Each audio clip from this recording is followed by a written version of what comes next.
Hello, welcome to the stream. I'm here. I managed to get out of bed and I'm here. Oh boy. Okay. Where do we begin?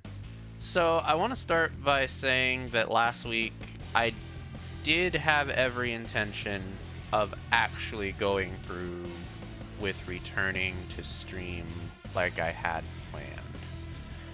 I think when was I think the Affogato stream was on Tuesday. I can't remember when it was exactly. I think it was on Tuesday, and we did the Affogato stream.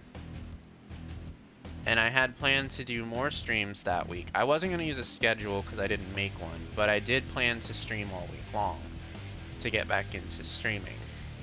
And I think it was Wednesday? It may have been Thursday. I don't remember. I got the notice out of nowhere that my coworker, who has been on the same account as me at work for I think almost a year. I can't really remember when exactly he got hired on. Got fired. Out of nowhere. No warning whatsoever. I was watching Mel's stream out of the corner of my eye, driving home, almost there. And I just see a message flash over my screen saying, hey, so they just let me go. Which was a thing, because everything at the new building had been going really well, actually. It was to the point where I actually felt like I had a functioning work environment, and the drive wasn't bad. And I mean, it seemed like things were going to stabilize because, I mean, if you've been following me on Twitter or wherever, I didn't plug in my lead motion. This is going to be a very, not unprofessional stream, but it's very much not what you've come to expect from me. So I'm sorry I didn't plug in my lead motion. I need to now, because my hands won't. Give me a moment. But if you're just showing up, welcome. We're just kind of talking right now. We're gonna be talking for a little while, just about different things. And then we'll probably start talking about scheduling. So if you came to talk about scheduling, or if you're interested in my scheduling for this week, that will be coming, but it won't be coming for a little bit. So just please be patient with me, because this is kind of something I'm trying off the cuff. It isn't something I put a whole lot of thought into, but I know Mel does stuff like this sometimes, where she'll just have streams where she talks to her community, and it seems productive for her, so I thought I'd try it, if nothing else. Anyway, where was I? Okay, yeah. So, the drive was good. There's even a Starbucks right around the corner. I can go to it in the morning before work, which is the first time I've ever been able to do that for the whole time I've been at this job. All of those things are great. We had been working on different systems, different ways to do things. There were a lot of positive changes coming. It definitely felt like things were getting better for once, finally. After like a month of upheaval, it finally felt like things were going to get better. And then they fired my coworker. And immediately the sense of not like depression. I wouldn't call it depression. It's more like a sense of, I guess, dismay would be the word, that I felt from that was so strong because I was still driving, right? And I was trying to figure out what went wrong. And I called my manager to talk about it because I wanted to know if she knew. And she immediately told me she did, but she didn't agree with the decision, and she actually got sent home because she didn't agree with the decision. So there was somebody who is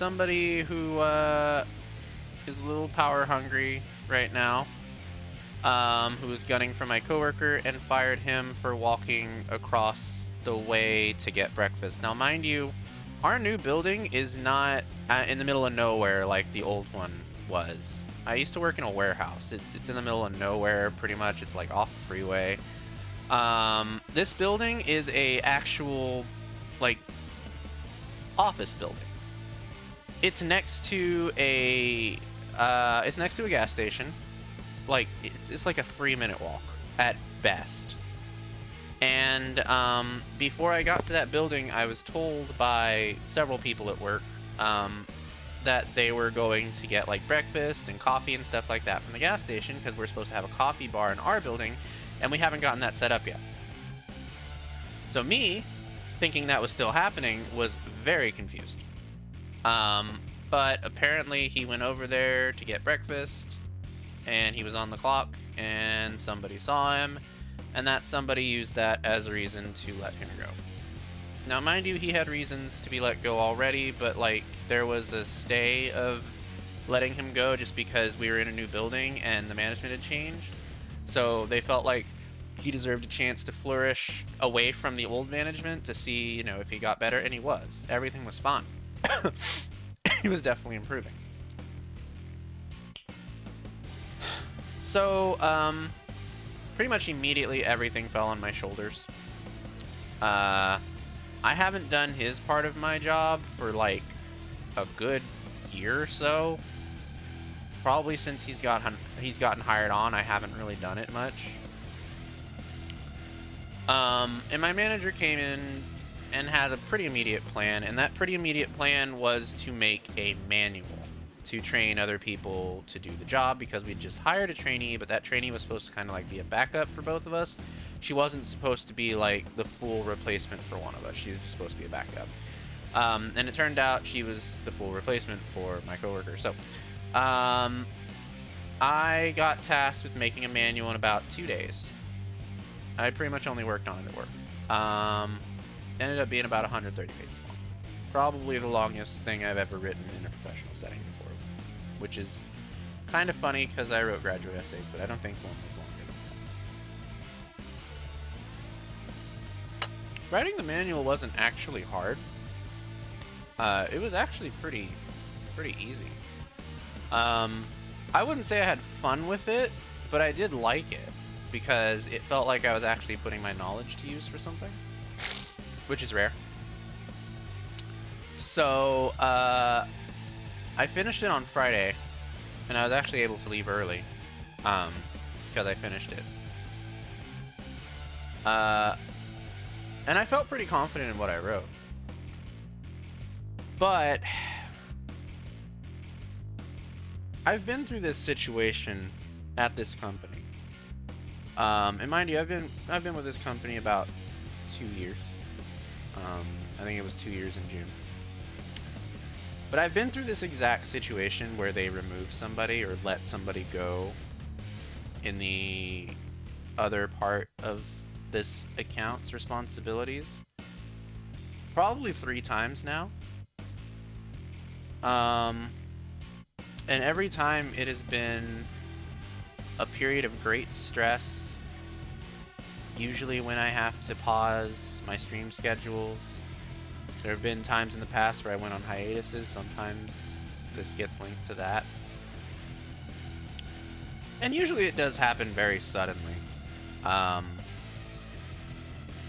this time it felt different because it felt kind of like no matter how well you're doing at your job or how much improvement you're showing, you can still get targeted to get dismissed because somebody doesn't like you.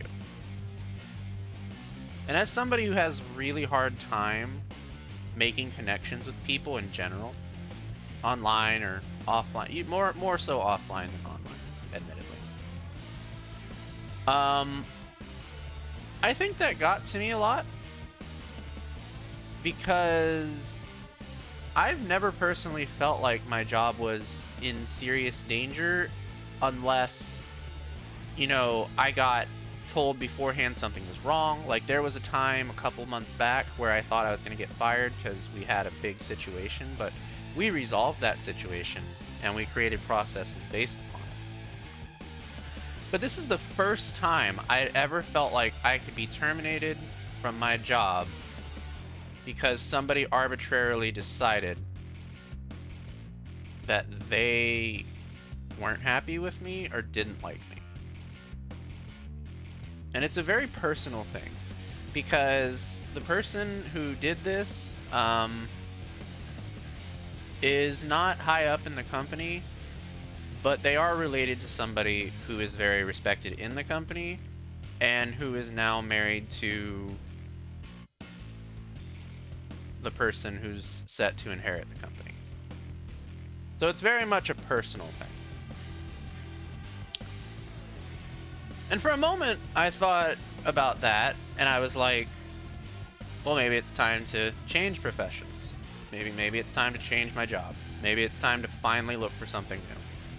And I gave that a thought while in bed, thinking about what the hell I was going to do for having to run through this again for like the second or third time within the past 2 years. And while I was thinking about that,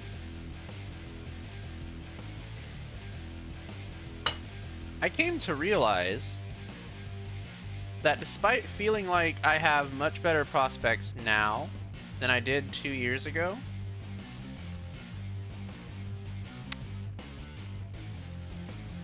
the odds of me finding a new job as quick as I would need it, because, you know, due to the last month and a half, I've been in financial distress repeatedly. Still am. We're very low. And I also thought of the fact that, well, my coworker, we went to see him on Friday, and he seemed good.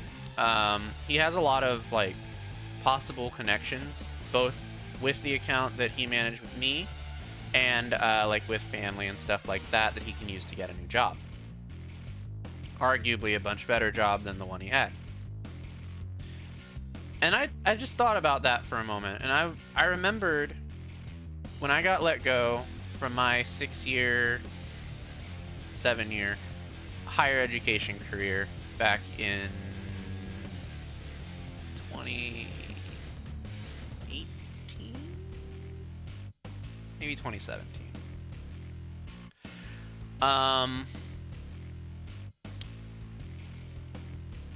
No, I think it might have been 2016. I don't remember when exactly. But I remember reaching out to a lot of people and asking them, you know, we got let go, our entire team got let go. Is there any, like, possible places that you know of that are hiring or that I can apply? Or are there any positions that you could suggest to me that you would be happy to vouch for me on, just so I can use you as a reference, or so I can try and find a new position? And I've got very little response. And that really hurt.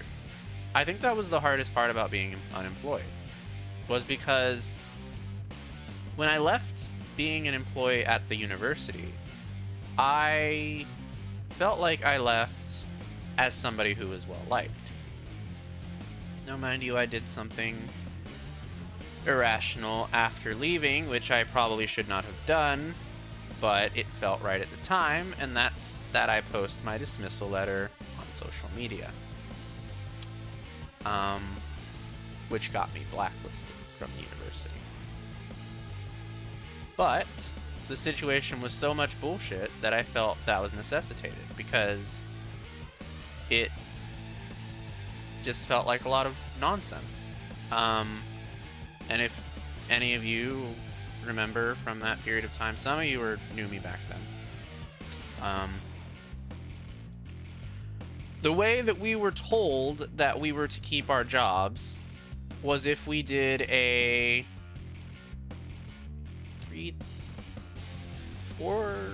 5,000?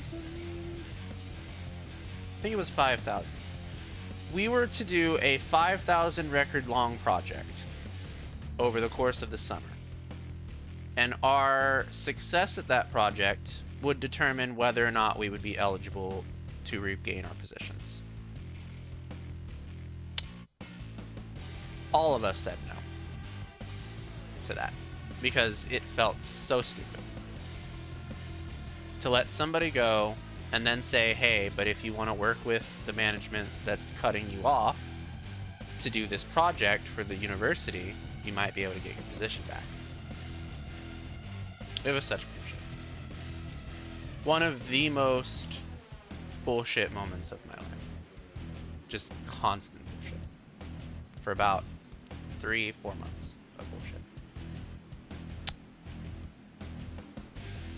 So, thinking about that period of time and how stressful it was, and how everybody I thought I was cool with kind of turned their backs on me, or just didn't get back to me, or just didn't want to help me, I realized that's probably the same situation here. Because as much as I have worked on myself as a person since the day I got let go of my career in higher education, I have not changed so much that I've been able to get over a lot of the issues that I've been dealing with my entire life. Mainly social ones. So I realized if I was to quit my job and try and find something, it would probably take a very long time for me to get involved. And to that end, I decided not to. I decided it would be in my best interest to stay, to work with my manager, and to try and do what little I could to see if I could affect some type of change. And I don't know, I feel good about that decision because, I mean, they do need me. It's not like I'm working in a place that I'm not needed. If I had quit, that would have put them in a very serious position. And I don't dislike this company. I dislike elements of this company. I dislike certain people in the company. But I don't dislike working for them. It's a much better job than I had when I was at the university. It's not like they treat me terribly. There are certain people who do. And those certain people who did treat me like shit are not really in their positions anymore, for various reasons.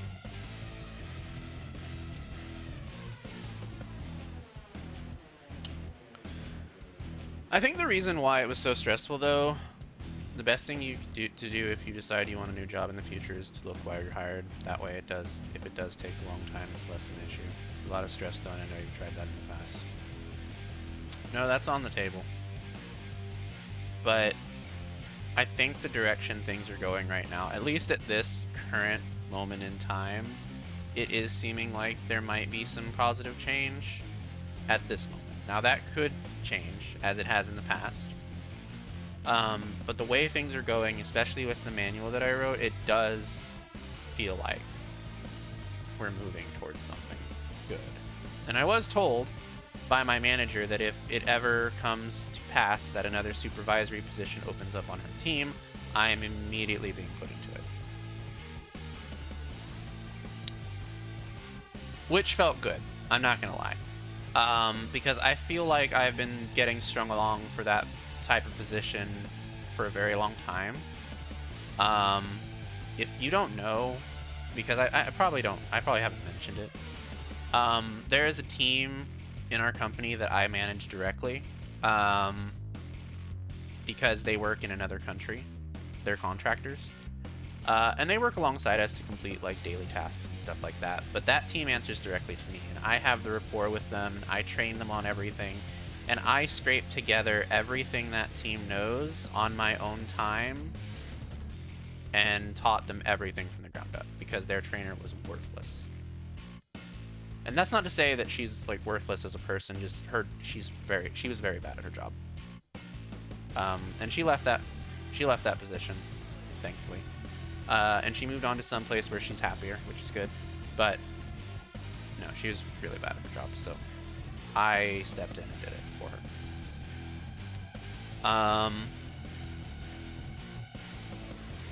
But I don't have the title, and I don't have the salary of a manager. I've just pretty much been doing those duties on the side. And I did get a raise for doing that, by the way. It's not like they didn't give me anything. They did give me a raise for taking on the new responsibility.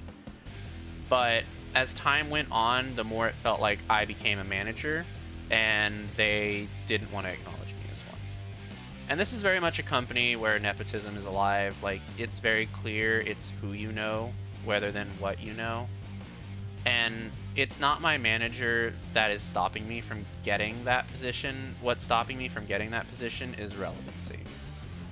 And unfortunately, it has also stopped her from getting the same type of position because she has been passed over for that type of promotion 5 times in her career. And she's been there about 8 years. It's very much a company ruled by that very small town American nepotism that you see on TV and stuff like that. Which I have some type of feelings for, but I can't do anything about it. It's just something I have to deal with at work. It's not anything I can do anything about.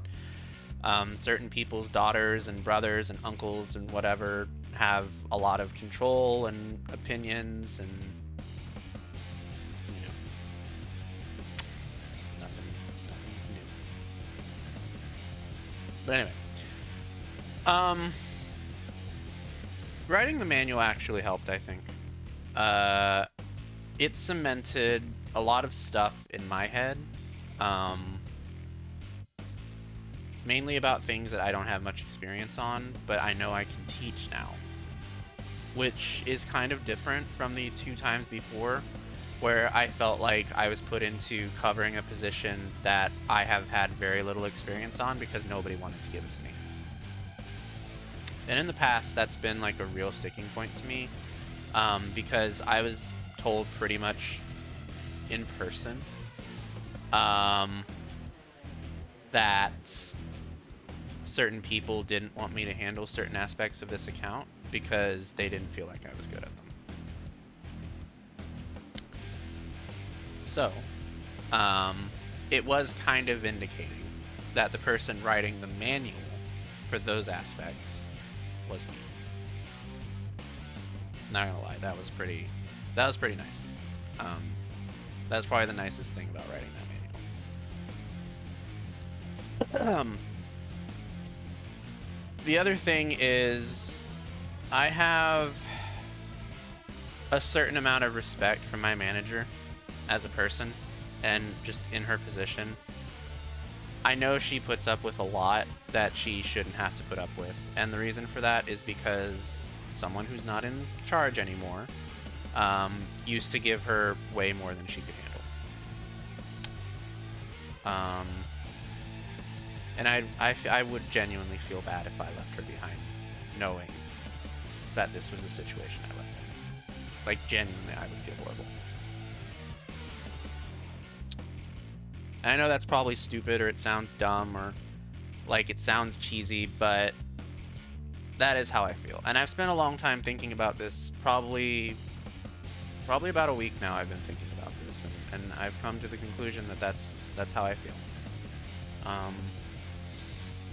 Even though I know that it would probably be better for me in the long run, it would probably improve my life greatly if I were to find a new job, I would not be happy with myself. Which probably makes me stupid, come to think of it, but that is how it is. I've never really gotten too much attached to positions. I've always kind of gotten attached to people. Like, even in the university, I didn't really do my job because I liked it. I did my job because I liked who I worked with. And I mean, several of you probably remember that time. Where I was completely miserable every single day of my life, yet still going to work. Because I just liked working with the people I worked with. I didn't like the job. I didn't like anything about it. It was a cult. I hated it. It was toxic positivity every single day, and I was regularly treated like shit. But I liked who I worked with, and I liked the people and the attitudes, and I don't know. I just liked feeling like I had somewhere to belong. So, that's just always been who I am, and fortunately, that's who I continue to be. Ironically, that's why I left the 2 insurance jobs. I did not like the people I worked with, at 1, and at 2, I realized the people that I thought I liked didn't give a shit about me. So that's kind of what broke the straw there, I guess.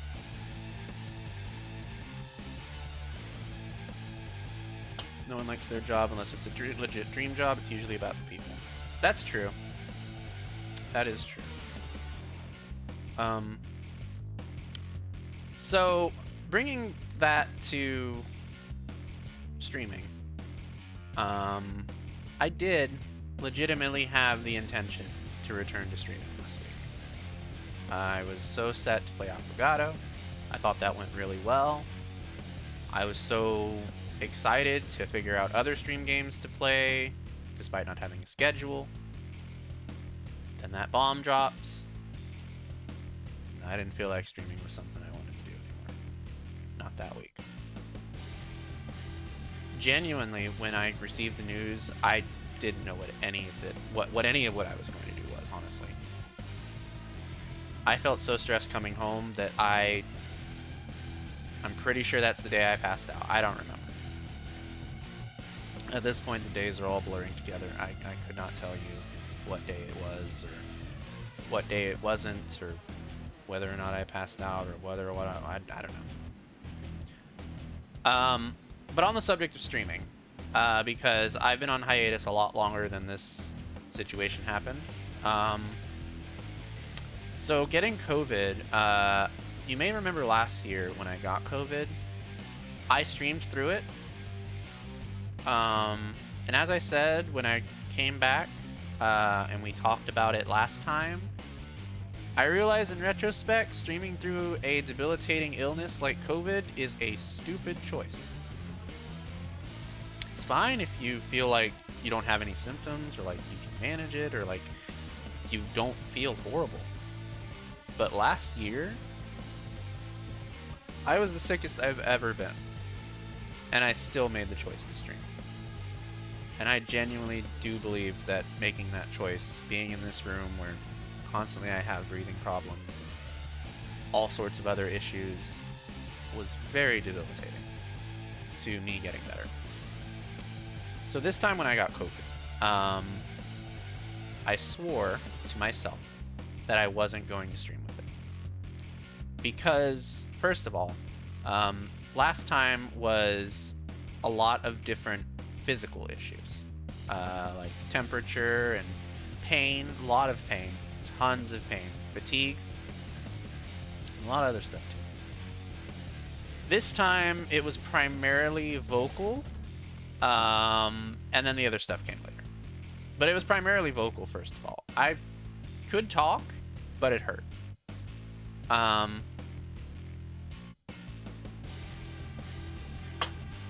So I decided, since it hurt to talk, I wasn't going to stream with it. It seemed like a sensible choice. And arguably, it didn't last as long as it did last time. I mean, maybe it did. I don't know. I was playing Baldur's Gate 3 the entire time, and I kind of lost track of time.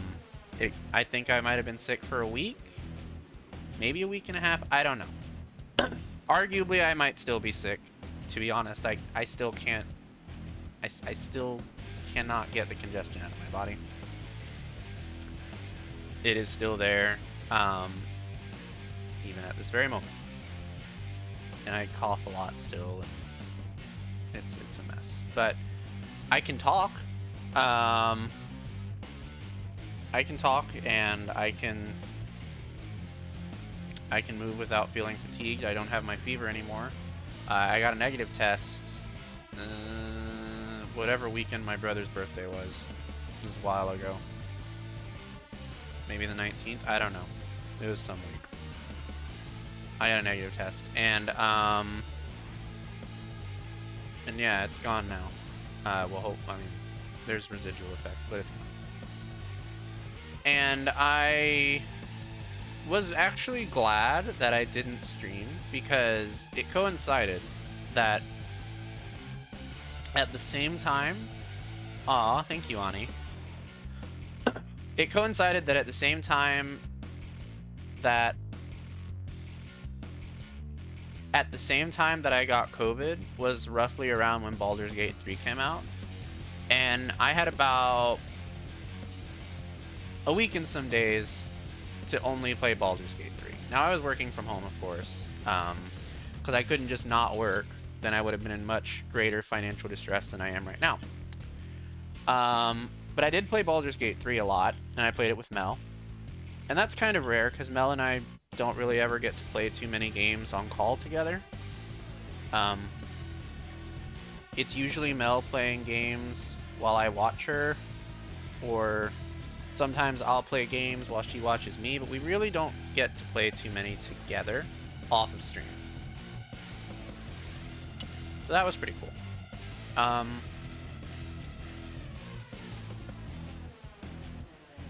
And amid playing Baldur's Gate 3, I came to realize... Oh, I'm sorry. I have not played Baldur's Gate 3 multiplayer. Mail and I were just Discord sharing and talking about the game, and like, we were playing it side by side. I have no idea what it's like on multiplayer. I just want to make that clear right out. But I realized while I was playing Baldur's Gate 3 that I don't remember the last time I took and enjoyed a game off stream. For a while, I enjoyed Tears of the Kingdom off stream, and I swore I didn't want to stream Tears of the Kingdom. But then I started to really enjoy Tears of the Kingdom, and I decided I wanted to stream it. And I liked streaming Tears of the Kingdom. I had a lot of fun with it, and I arguably would continue streaming Tears of the Kingdom. But the moment that you start streaming a game that you enjoy playing off stream, it kind of ceases to become an off stream game. Because then you start to feel like, you know, there might be aspects of the game while you're playing it that you'd rather show on stream, and then you get kind of sad that like you weren't able to do that because you got through it in the game. And arguably, these things can be resolved with like multiple save files and stuff like that. I'm too lazy for any of that bullshit. I don't have the attention span to keep track of what save file is what and where I am on stream versus where I am in real life, and pretend that I don't know certain things. It's a whole production. I'm not that kind of person. Just straight out, I'm not. And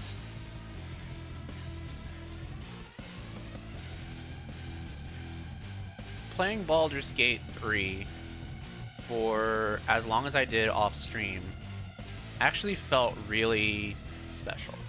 I don't know how to explain how, because I felt like if I streamed Baldur's Gate 3, it would be a game that I would enjoy, but not for the right reasons.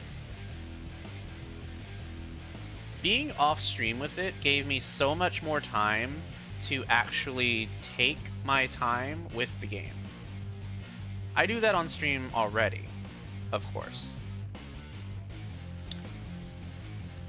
But it's different, because even though I do it on stream, there's still a certain degree of pressure to want to progress in the game, right?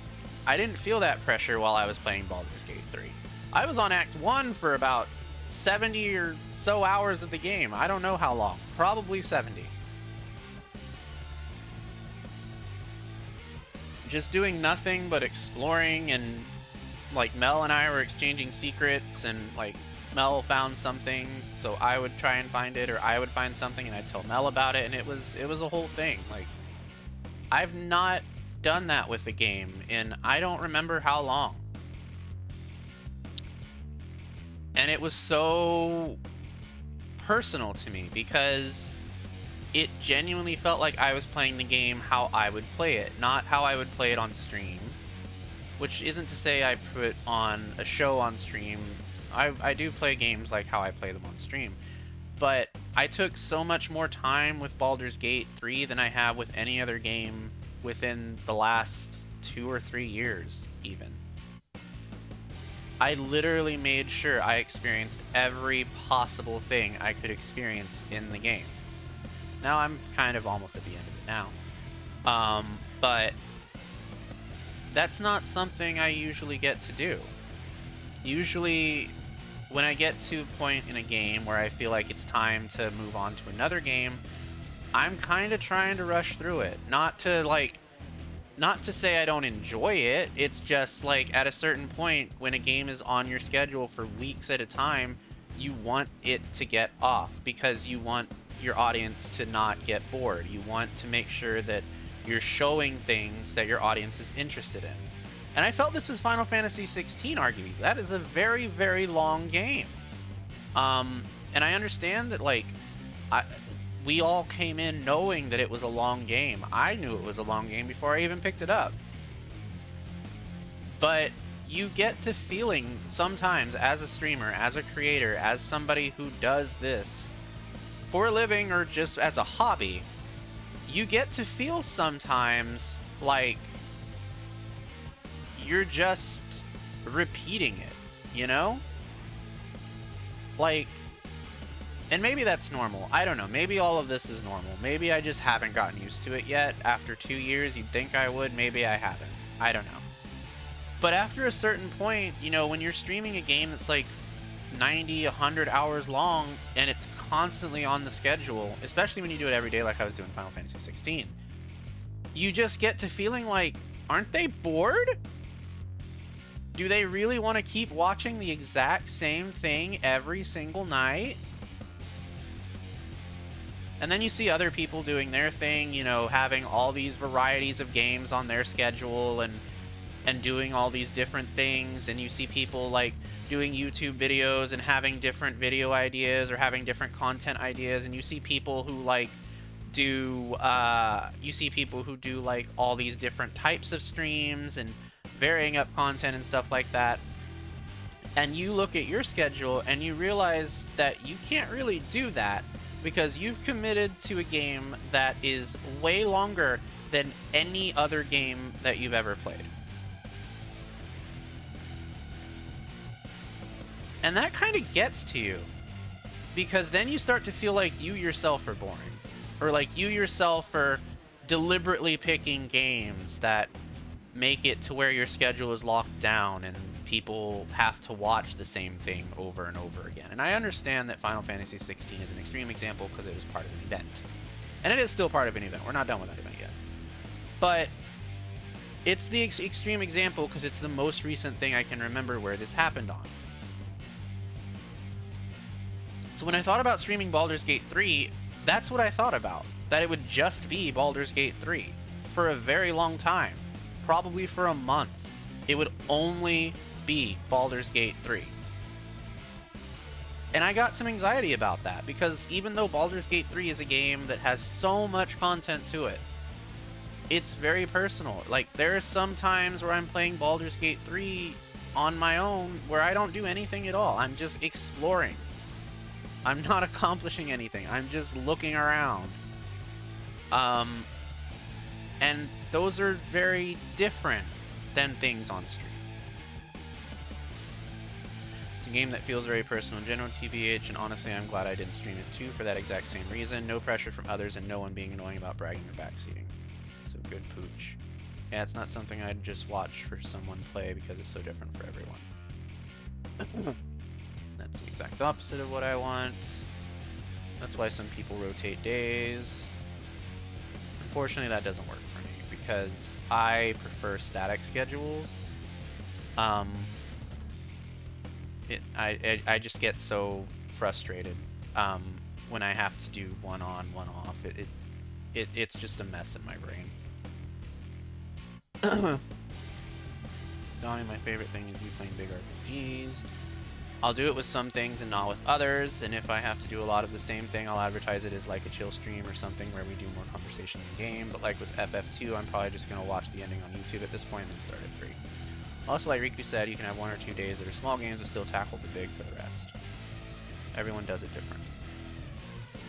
Well, Rory, to your point, I already designed the schedule to be that. That's not... I don't really... I already fixed the problem that I'm talking about with regards to the frequency. We made it to where those games happen on Fridays and on the weekends because it's easier that way. It makes more sense to like do a big stream of something like Final Fantasy 16 on a Saturday versus trying to fit a stream of Final Fantasy 16 in on a Monday and then having to do it again on next Monday. That to me is nonsense, because if we are only able to play 2 or 3 hours at a time, we will get through Final Fantasy 16 in 2 or 3 months. And that to me is crazy.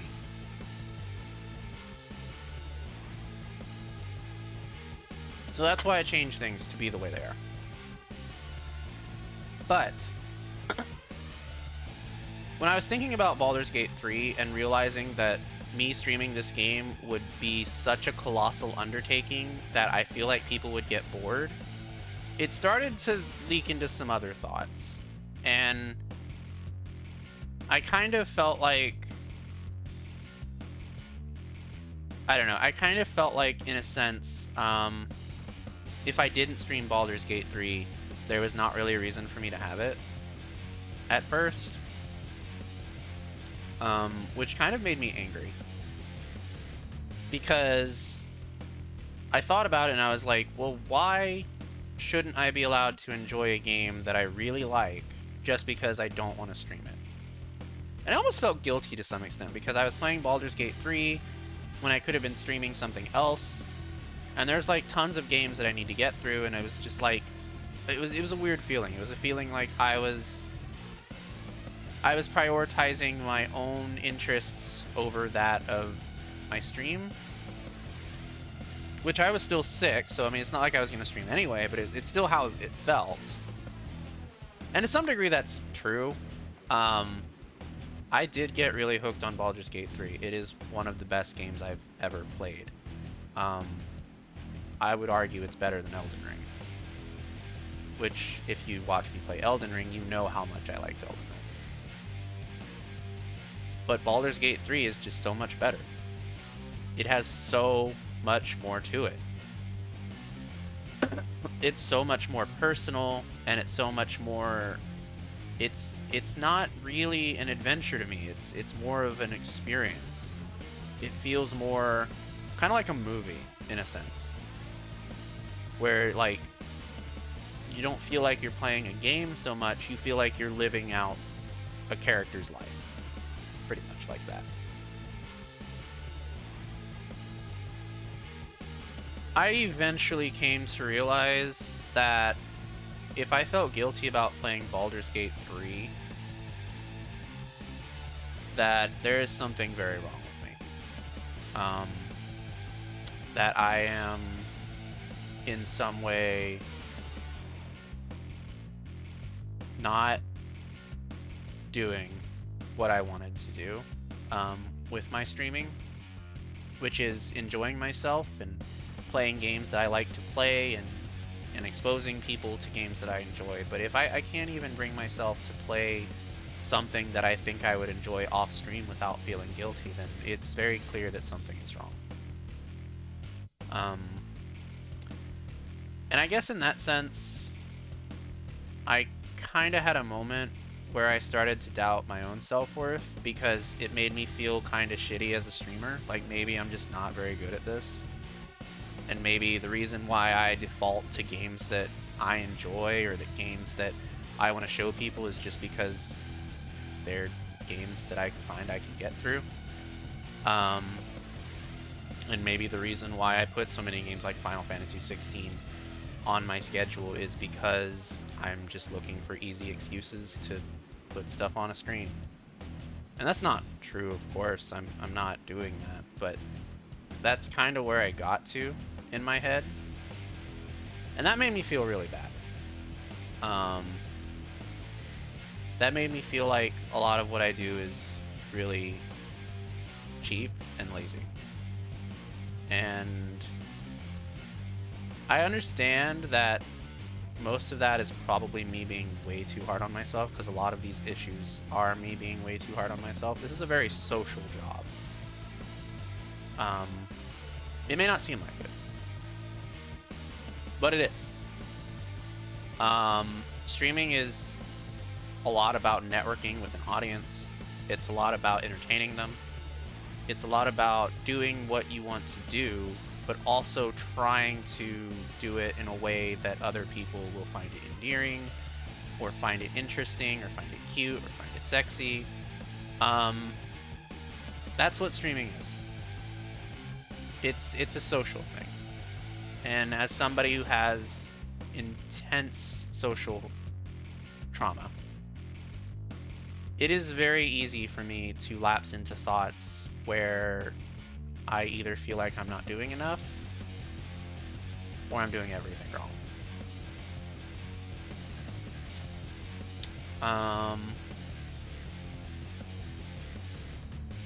But I kind of learned something too in playing Baldur's Gate 3. It's something I haven't done in so long that it made me remember why it was that I enjoyed playing games to begin with. And that's because of these things, like where you can just load up a game and walk around town for however long you want to walk around it, talk to all the NPCs if you want to, do this, do that. Things that don't necessarily advance the game at all, or push it forward, or arguably aren't even entertaining for anyone other than yourself, but they matter because they're things that you want to do. And that is probably the biggest reason why I'm glad that I played Baldur's Gate 3 on my own and not on stream. Because I used to do these things in games. Trails used to be a game where I would not advance any part of the plot without talking to every single NPC 3 fucking times throughout the same chapter. I used to do that on stream. But over time I stopped doing that, because it felt like me doing that was delaying the game. And it kind of was sad a little bit, because I know Falcom games in particular, they put so much detail into their NPC characterizations, where you will have a completely different dialogue with an NPC part of the way through a chapter than you would at the start of it. And some of these games, me playing them for the first time, realizing that I'm missing out on some of that, it made me really sad. Because it just kind of felt like I'm cheating myself.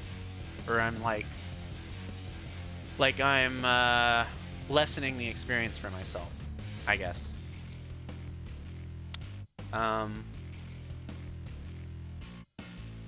But I realized as well that there's nothing stopping me from playing games like from Falcom on my own time, as well as on stream, if I want to have those experiences. And Baldur's Gate 3 really got me to realize it is okay, finally, after all this time, after all the times I've said on my stream, on Twitter, in Discord that I was going to take a game and play it off stream. It is completely okay to play a game on your own time and not have to stream it. And that was important because while Tears of the Kingdom got me to start realizing that a little bit, Baldur's Gate 3 really drove it home. And I liked that feeling. It felt actually pretty nice to have that in my head, which is unusual because usually I don't have nice thoughts in my head. But that one was.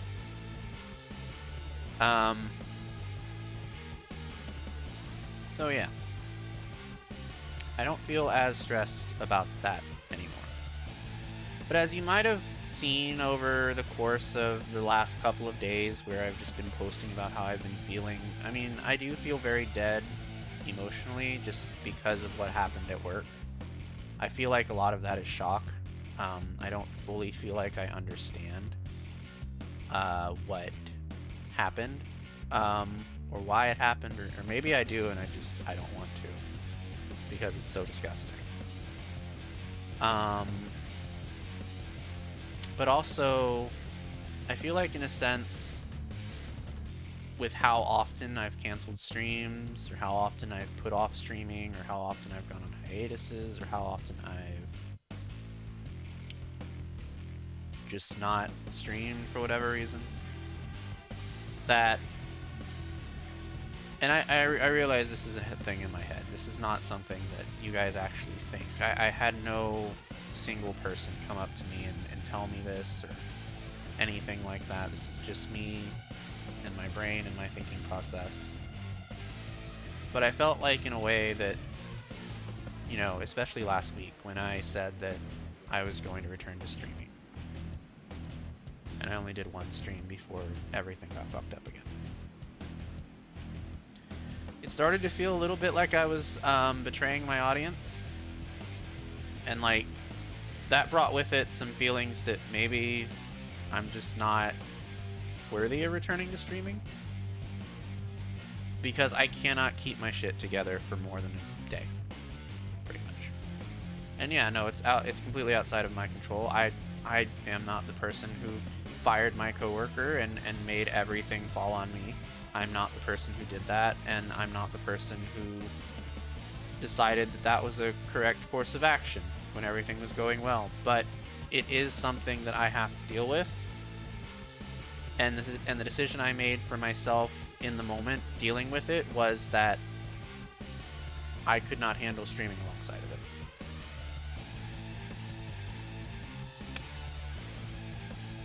And I realize this is like an irrational thought. It's not something that actually is true or should even really exist. But it is a thought I had in my head, and it really fucked me up to think that, because I felt like, well, I mean, if I can't keep my shit together long enough for a day to return to streaming, then I don't know, maybe this really isn't for me. And that kind of made everything worse.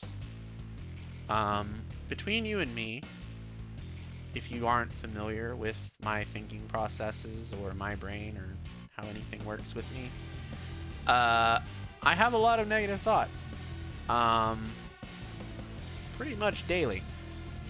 About a lot of things. And it runs in my family.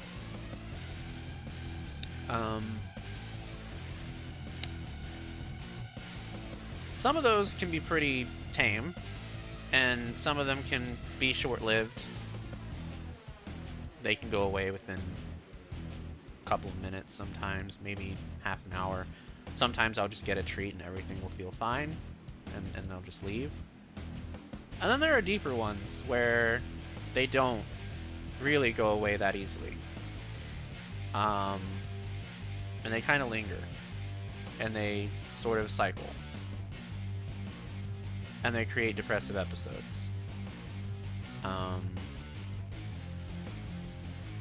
In the past, I've been with partners who have been very insensitive about this, especially my ex. who would routinely make fun of me for having feelings. In the past, I've been surrounded by friends who were very toxically positive, believing that negative thoughts shouldn't exist, and that you should just get over them. I've also had friends that refuse to talk about anything negative at all and just pretend that life is hunky-dory and go through life acting like everybody else is hunky-dory too. But it sucks. It sucks to have these thoughts and to not really feel like you have any reprieve from them. It really does. And Mel has been very supportive. She's been an excellent influence on me, and she does everything she can to support me. But Mel and I are both struggling really badly right now. Mel is having a lot of financial issues, which she talked about today on her stream. I'm having financial issues as well. Mine are not as bad as Mel's because I have a job where I get paid weekly, regardless of anything that goes on. Arguably, that job has been shit lately, to the point where I have been overdrafting repeatedly because of circumstances created by management, which involved that move that we talked about last time. But the move is over now, and things are hopefully going to stabilize. Hopefully, if I do go into overdraft this week, it's the last time I go into overdraft for a while. But in addition to the financial thing, which, yes, the financial thing is hard. It's been really hard. My biggest struggle is my own mental health and my own thoughts and feeling like I am worthy enough to have what I have.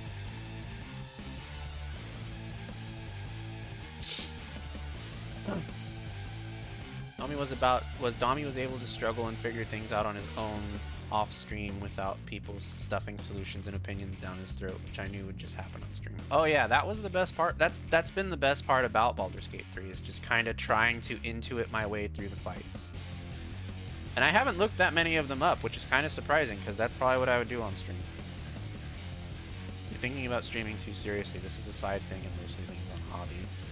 You don't need to have anything together. You don't need to have to force yourself to do anything. Coming to streaming when you're able to enjoy it is the best thing to do. I think having the extra rest days is important for one, plus just playing games for yourself off stream.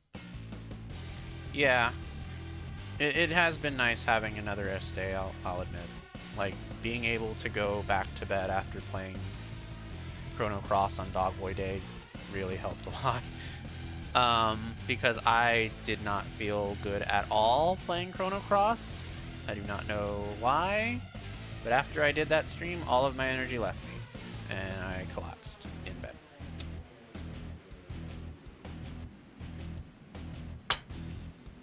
And it was nice to just be able to do that, I guess. Because normally I would have a stream lined up on Sunday to do whatever the fuck I was planning to do on Sunday, but this time I didn't. Arguably, I think playing BG3 off stream did a better job on your move than you probably realize. No, I agree. I would probably be much worse than I am now if I hadn't played it on off stream. I agree.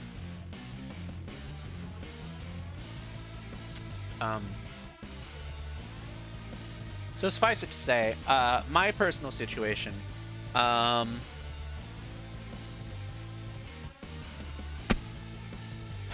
I feel like this is probably the last month that I have to struggle financially. It definitely feels like things might be calming down.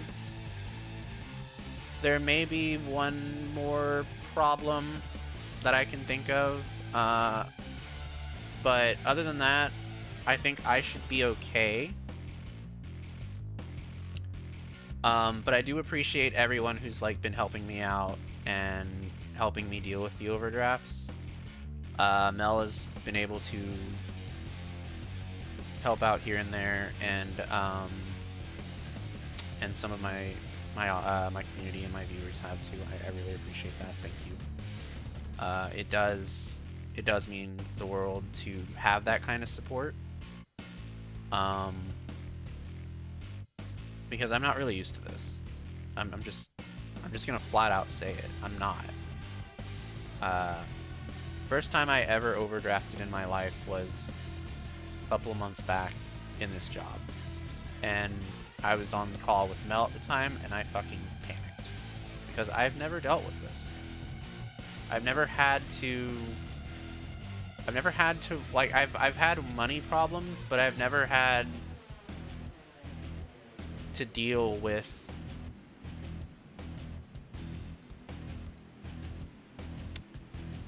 how do I put this? I've never had to deal with the feeling that I was in a hole that I didn't know how to get out of. And that's rough.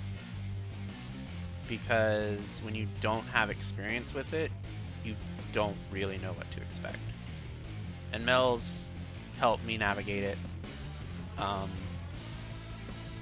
Because it's something that she's very used to. But for me, it just feels shitty because I have my job that pays me every week, and yet I still have these problems. So to me, it's just extra shitty. I don't know. I don't really know how to explain it other than that.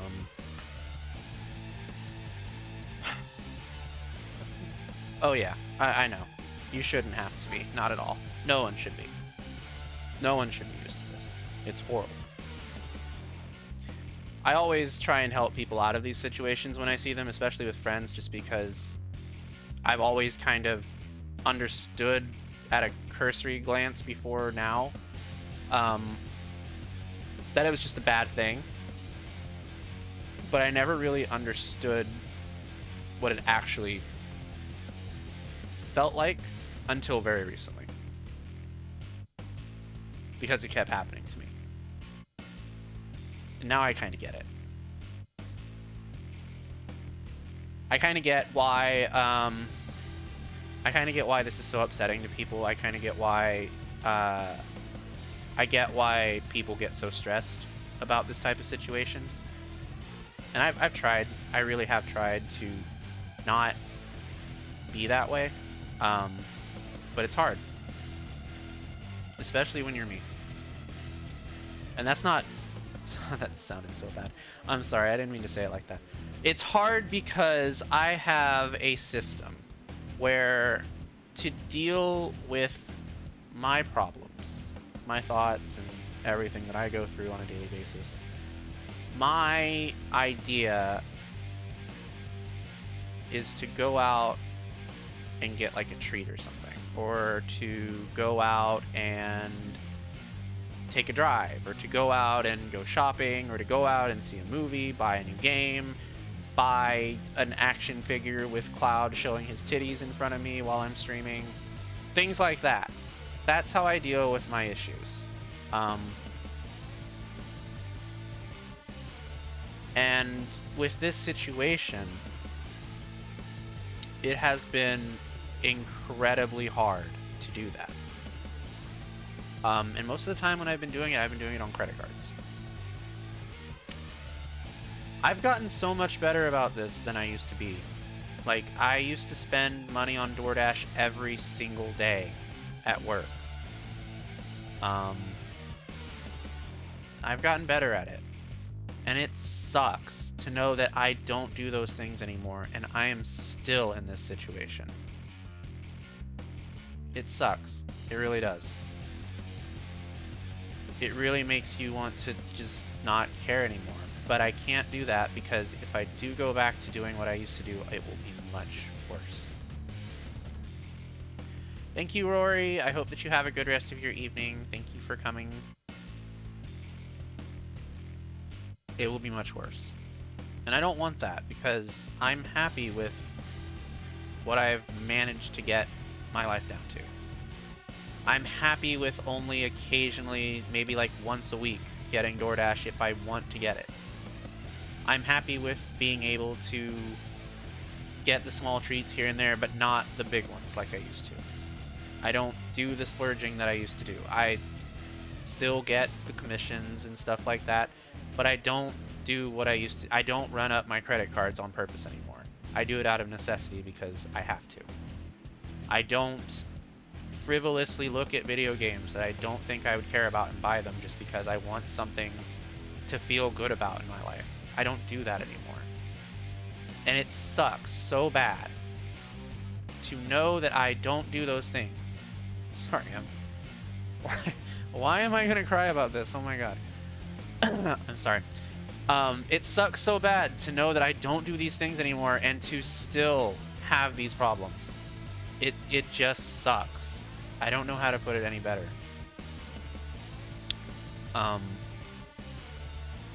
it's just awful. It really is. And to be the type of person that I am, my showing of affection is to get people gifts. I mean, anybody who is even remotely familiar with me knows this. I get my friends gifts constantly. I get my partner gifts constantly.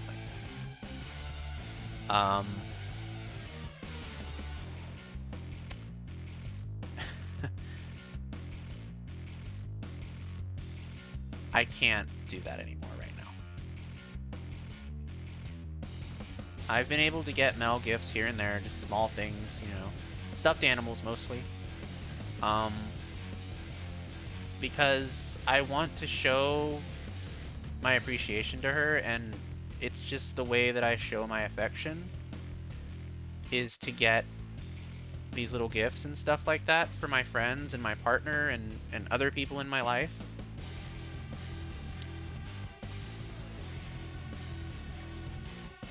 Arguably, that made it worse.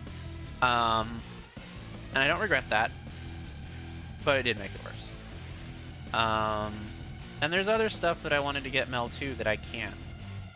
Like Pikmin, for example. I wanted to get her Pikmin for making her rent last month.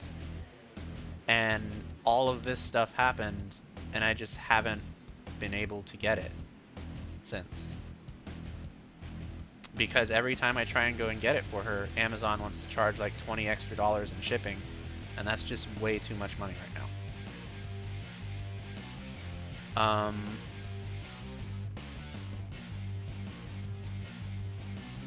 So yeah, it just sucks. I don't know.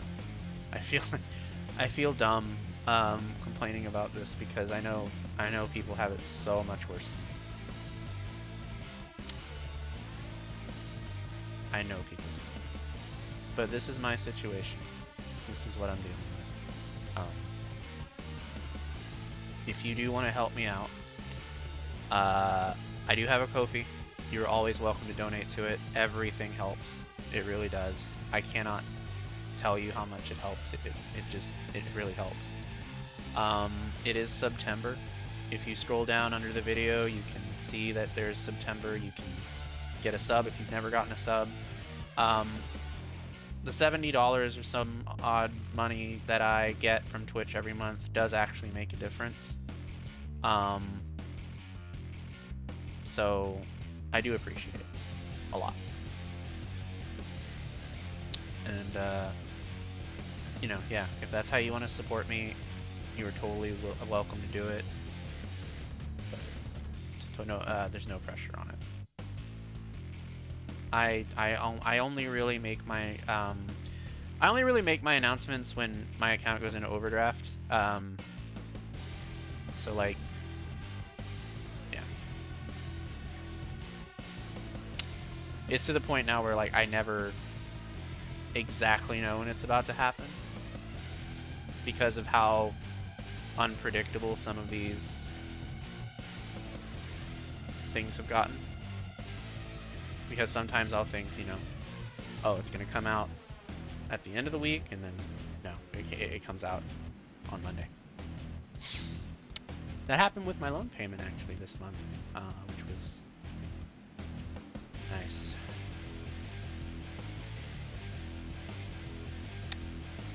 For the record, I still have the tea steeper you got me for Christmas one year. Nice. I no longer have the tea thing. It broke. Inky broke it. He knocked it on the ground and shattered it into a million pieces. Yeah, my capybara and long Fred. Also, if it helps, I wasn't able to get Nahara gifts for his birthday and such until very recently. Yeah, that's a whole other subject. I've been thinking about that in reference to Mel's birthday, and like, I just know I'm either not going to be able to get her anything, or I'm just going to have to get her something really small, and that is something that infuriates me. But I have tried not to think about it. Your gift love language. Yeah, exactly. That's exactly it. Amazon really do be foreign to force you into Prime. Yep. Aw, thank you, Corito. I appreciate that. You know, I'll never mind. I'm not a gift person for love language. I do enjoy them, but I'd never be mad if you can't buy me Pikmin, even if you pinky promised me to buy it. Oh, I'll get it for you. Don't worry. It just won't be now. My favorite thing is to be playing a game with you. Well, you've gotten a lot of that recently.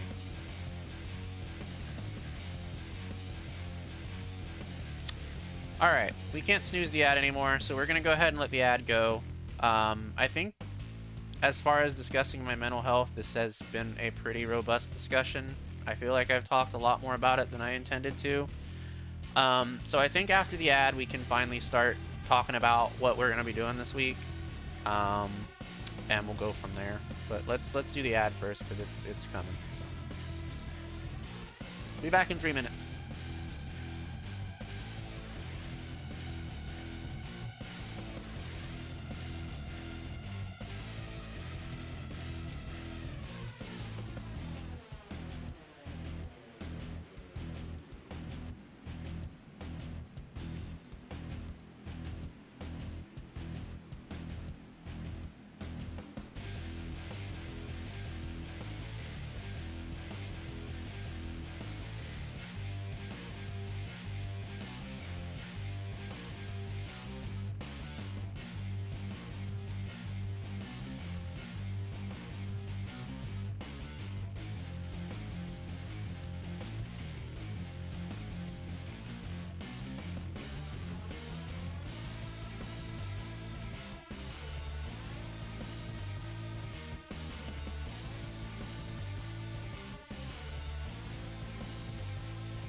Wow, that's weird. It says you're back from it on your end, but not on mine. Huh. That's strange.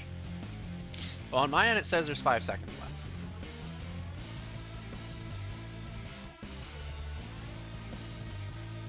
Okay, I'm back. Alright, welcome back to the ad. I hope that you had fun with that. Okay, so.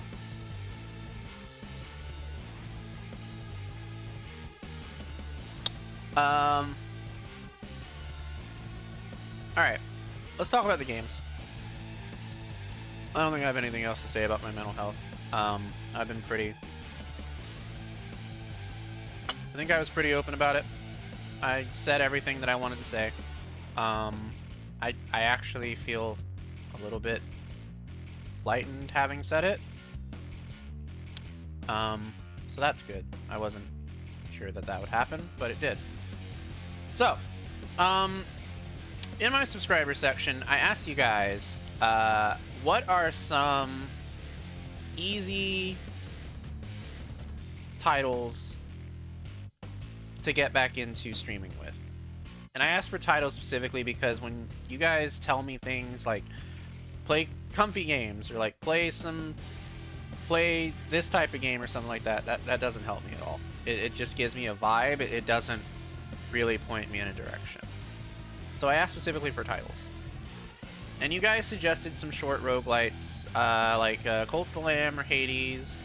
Vampire Survivors was noted down.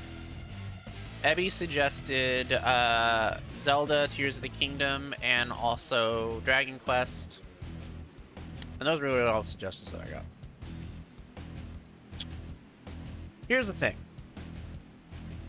When I say something that's easy to get back into, I'm not necessarily talking about something that relies on performance. I adore playing roguelites on stream. I've played a lot of them. And I have thought about playing Cult of the Lamb or Hades to sort of ease my way back into this, and I may still put one on the schedule. I do think it would be a good idea. But I don't know if you know what it feels like to be upset and then put something performance-based on a screen for other people to watch. Some might feel like that is just something to get them out of that mood. For someone like me, as much as I feel like it would be entertaining to watch, I do not think it would be something I would enjoy. Because I'd be very concerned about how I'm performing in it. And with my problems already, mentally, that I'm having, I kind of just feel like it might exacerbate them a bit. So I don't know about that. Vampire Survivors is a good idea. I get a lot of serotonins from Vampire Survivors. There's been updates to Vampire Survivors, and it is all around a fun game to play. I do think I would like to play Vampire Survivors this week. I think that would be a great candidate to try and get back into things. Just because it's such a chill game. You can just get in it, do what you want to do. Doesn't really matter if you die or not. It's just very chill, very easy, very laid back. So I think we will put Vampire Survivors on there for sure. I'm thinking in the past, when we played Vampire Survivors, we've played it at night usually. And we've usually done it for a couple of hours at a time. I'm thinking it would be good to put on a Friday. So probably this Friday, I'm thinking, would be a good idea. So I think Vampire Survivors is going to be what we play on Friday. I am looking for my schedule. I'm not just looking at the screen. So if I don't say anything for a while, that is what I'm doing. True. That's true. That would be nice and chill. That was a lot of fun to play too.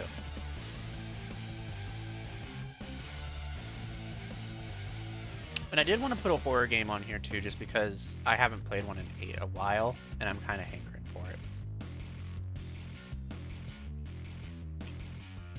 Here we go. Not yet. Almost. Redoing World of Horror. Oh, wow. That's a suggestion.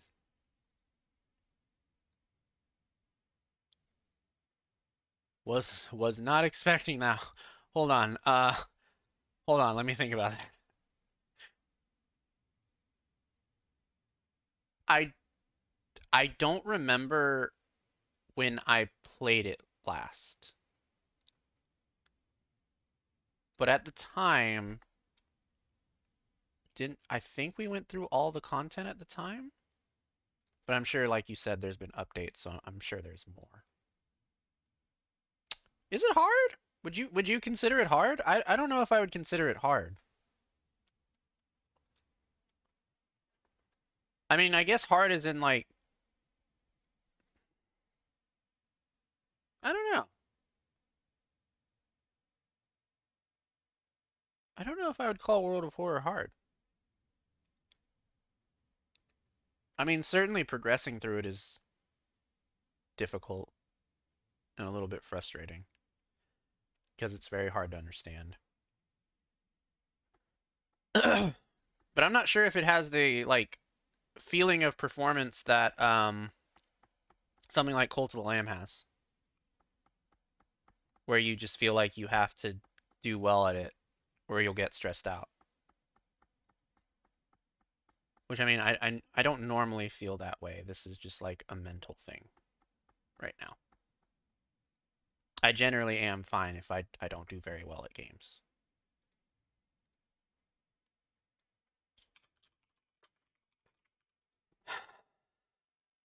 Okay, well, let's look at it. Let's look and see what's changed.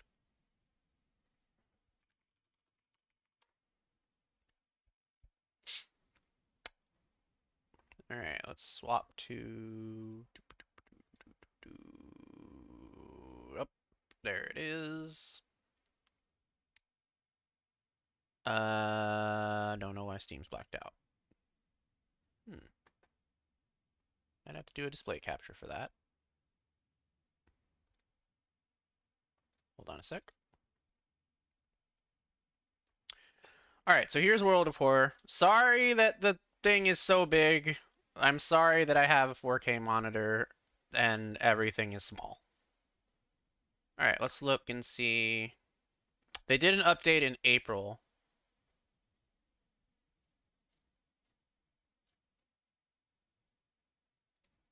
Oh no, they did their last update in May. No, not in the Steam window. Uh,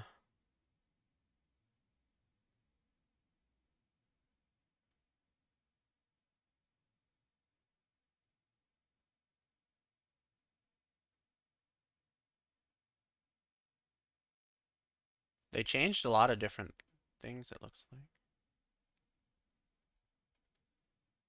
Some of this doesn't sound familiar at all, so they must have added quite a bit of content since I last played it.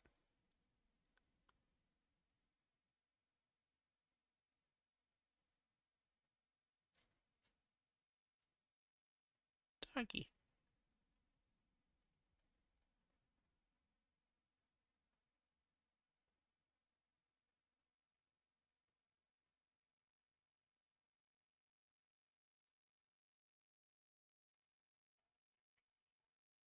Thank you for making. Oh, thank you for making me cream my shorts.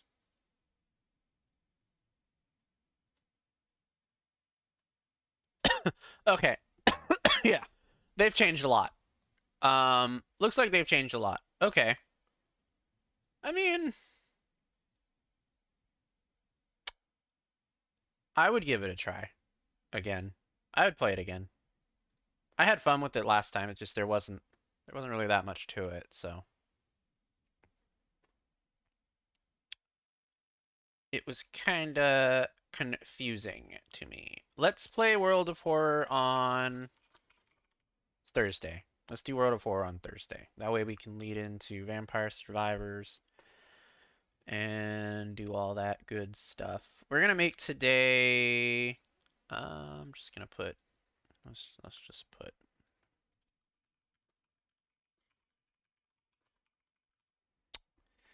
All right. So Wednesday, Mel said Sticky Business did an update. We can do Sticky Business. That sounds cute. It's easy. It's chill. No need to worry about anything. Plus, I really enjoyed making stickers last time. Maybe you guys can suggest some stickers for me to make in the chat, and we can do it like that. That might be a lot of fun. All right, Saturday.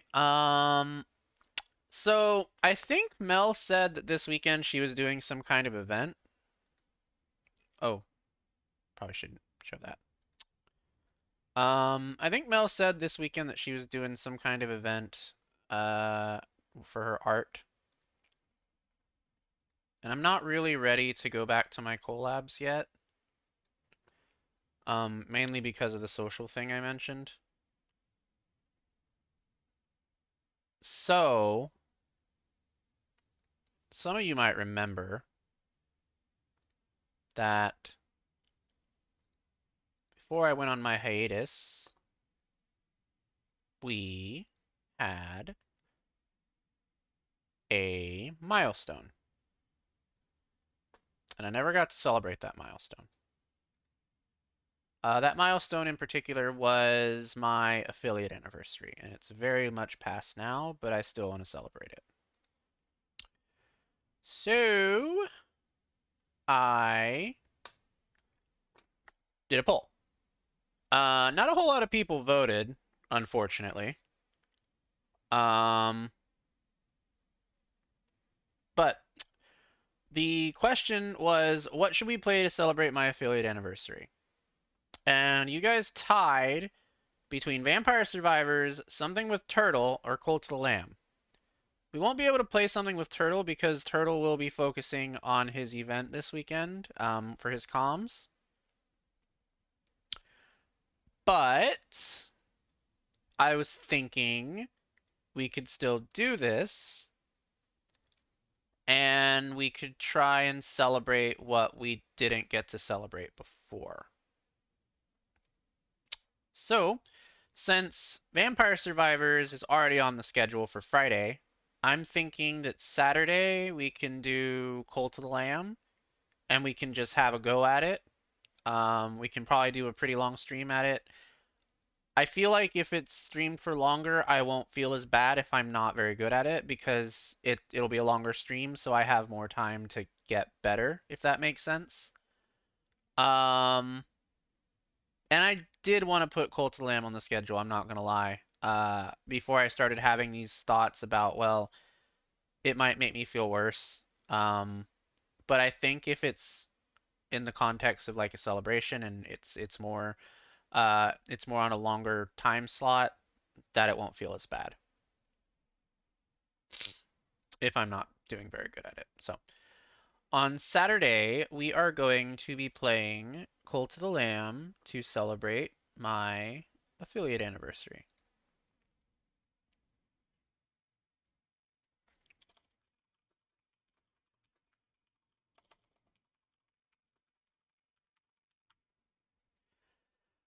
And that brings us to Sunday, which we will be playing Wild Arms on Turtle's channel on Sunday for Dogboy Sunday, because that's the next game that we're playing since we finished Chrono Cross last week. What the fuck? Oh, I guess I've never done this before.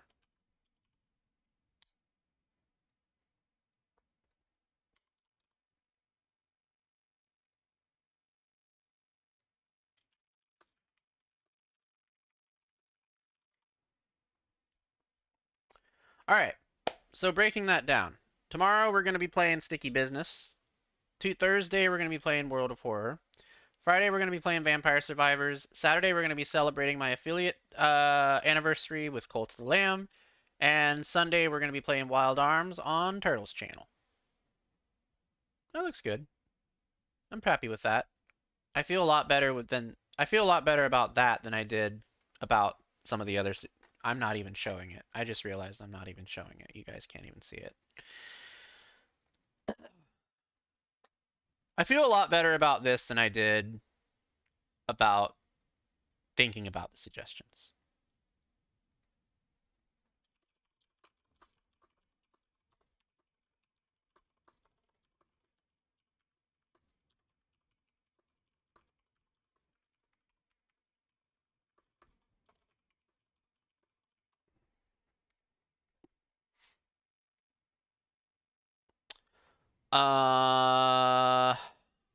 So yeah. Okay. Well, let's put a nice fan service photo on here.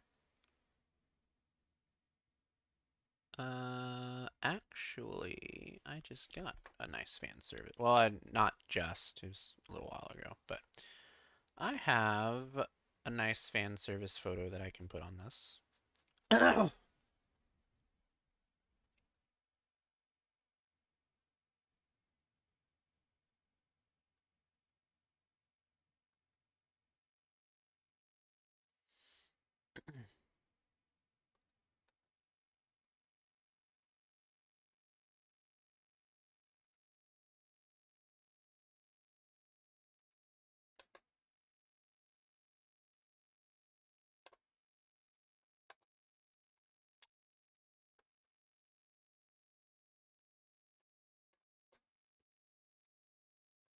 There we go.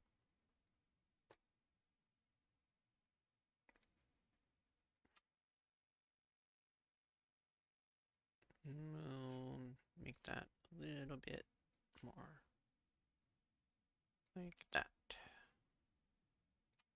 There we go. Alrighty. I think that is good. I need to edit this more. Yep.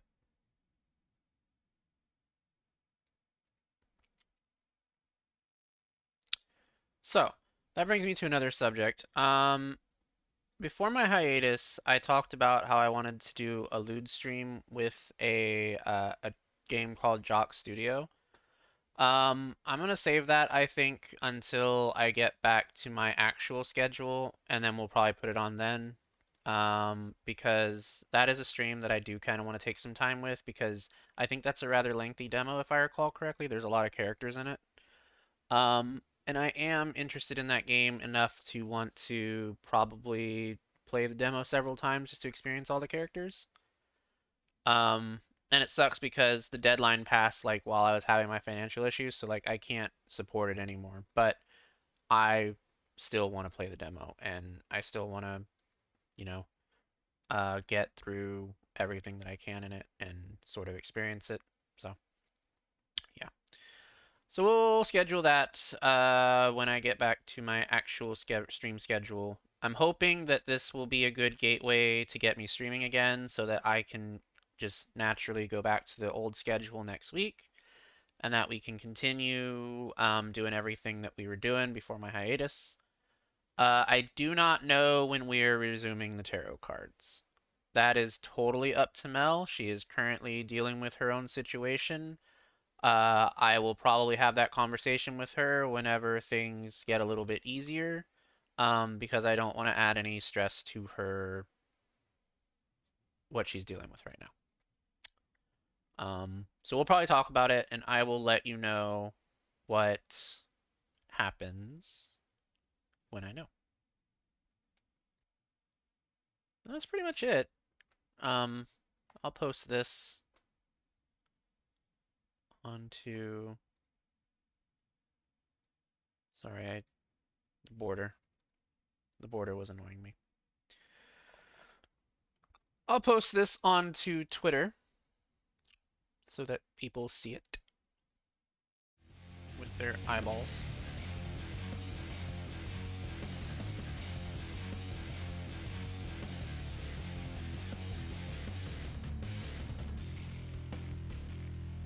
Okay.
There we go. That is it, I think. That's everything. So thank you guys so much for coming and joining me on this stream. I hope that you found this enlightening. Is that the word?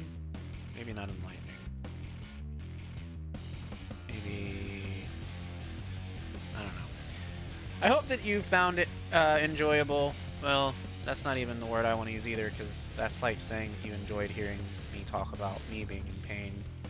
Which, I mean, I guess that's kind of the channel theme, but not really cool here in this context. Anyway, I hope that you enjoyed hearing me talk about my various issues and things like that. I've never done a stream like this before. This is my first time. I do feel like this helped, actually, which is surprising. I wasn't sure if it would. But I do feel like it did. And even if we didn't really bounce too many games off like I thought we would, that's okay, because the main important thing was to talk about my mental well-being and to sort out the schedule, and I feel like we did that. And I feel like it was a very candid discussion, a very open discussion, and a very honest discussion, and that's what I was aiming for. So I really appreciate everyone who came out to watch this stream. I appreciate everyone who participated in the chat, just reassured me or helped me feel a little bit less awful. I appreciate the donation. I appreciate the resubs. All of it's very kind. Thank you very much. I don't know what else to say. With regards to some other things, remember that because it's September, if you subscribe to my channel, you can also gain access to my other server as well.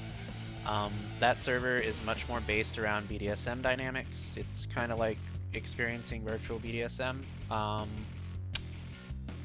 That server is very quiet right now because my asexuality is at an all-time high, which is embarrassing to say, but it is something I said. And what that means is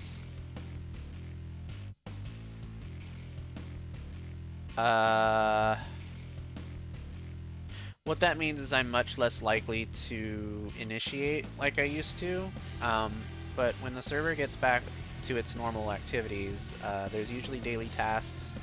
I do take a break from it every Wednesday and Sunday because those are Sunday is Turtles Day and Wednesday is my sub day.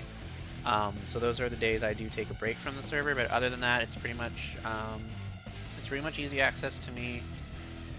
It's a good way to experience a virtual BDSM dynamic if you've been curious about BDSM, or if you've just ever wondered about what it's like to roleplay with me in that sense. Or if you just want a place to be horny, there it is.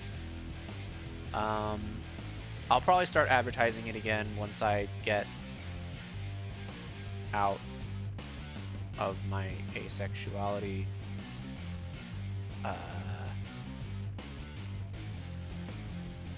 episode? Is that the word? No.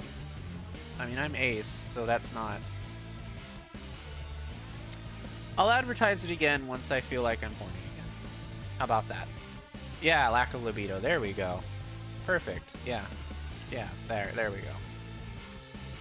Once I feel like I'm horny again, I will advertise my server again. But until then, you are still welcome to join it if you subscribe. It is in the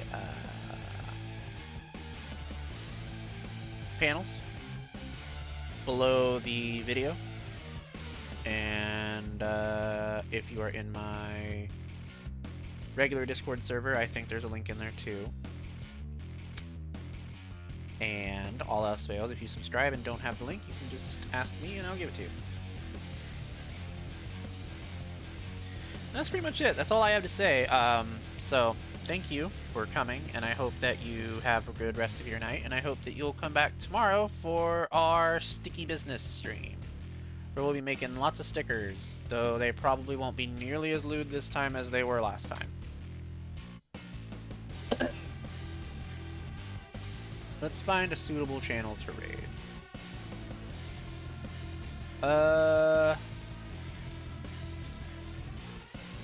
Shu is playing Elden Ring.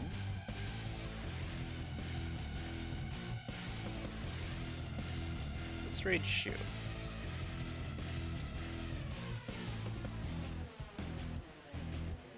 Alright, we're gonna raid Shu, who's playing Elden Ring.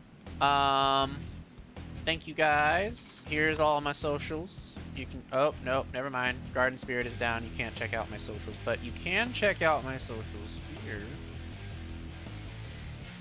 There's some socials there in that place. Some of them are not safe for work. You can check those out. Consider following me at some places. My main social media right now is Miss Key.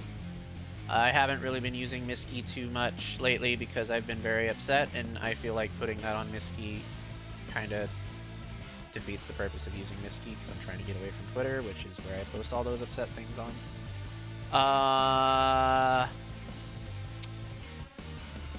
And yeah, as we're closing out the stream, I just want to remind everyone that Starfield is out now, and while you are totally within your right to enjoy that game, please remember that Bethesda publicly humiliated a trans employee and are absolutely not within any percent of their company trans positive whatsoever.